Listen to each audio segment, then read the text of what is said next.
যুক্তরাষ্ট্রের green card ও বিদেশি নাগরিকদের কাজের ভিসা নীতিতে পরিবর্তন আনার ঘোষণা দিয়েছে হোয়াইট হাউস। এছাড়া ডোনাল্ড ট্রাম্পের দেয়া গোল্ড কার্ডে আরও বেশি প্রচলনের জন্য গ্রিন কার্ড নীতি আরও কঠোর হচ্ছে বলে বিশেষজ্ঞরা মনে করছেন।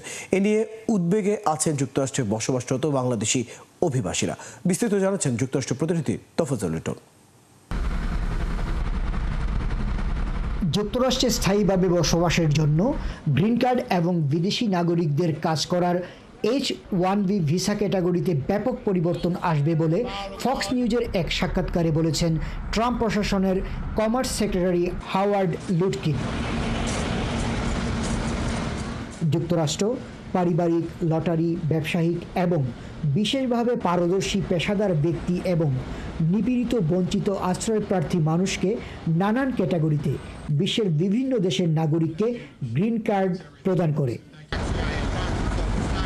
ট্রাম্প প্রশাসনের এই কড়াকড়ি নীতিতে ভারতীয়রা ক্ষতিগ্রস্ত হবে বলে বিভিন্ন আন্তর্জাতিক গণমাধ্যমে খবর প্রকাশ হয়েছে।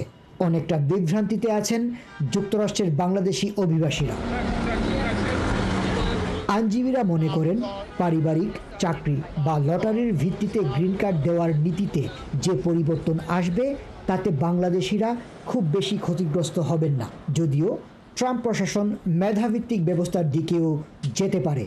ফির ক্ষেত্রে কিছুটা পরিবর্তন আসছে গ্রিন কার্ড আবেদনের ক্ষেত্রে, আর পাশাপাশি আপনার কিছু টাইমের ক্ষেত্রে কিছুটা পরিবর্তন আসছে। যেমন ম্যারেজ বেসড যারা অ্যাডজাস্টমেন্ট করে থাকে, গ্রিন কার্ডের আবেদন করে থাকে, তাদের কেসগুলো এখন ফাস্টার হচ্ছে। প্রতি মাসেই কোনো না কোনো পরিবর্তন আসে যুক্তরাষ্ট্রের ইমিগ্রেশন সিস্টেমে। এ নিয়ে উদ্বিগ্ন না হয়ে USCIS এর ওয়েবসাইট দেখার পরামর্শ দিয়েছেন বিশেষজ্ঞরা। কিছু চেঞ্জ অবশ্যই আসছে, যেমন এখন লোকাল কংগ্রেসম্যান বা হোমল্যান্ড সিকিউরিটিকে নির্দেশ দিয়ে দিয়েছে ট্রাম্প যে হোমল্যান্ড সিকিউরিটিতে আর কখনো কংগ্রেসম্যান বা লোকাল কংগ্রেসম্যান বা সেনেটররা আর এটা ব্যাপারে কথা বলতে পারবেন না।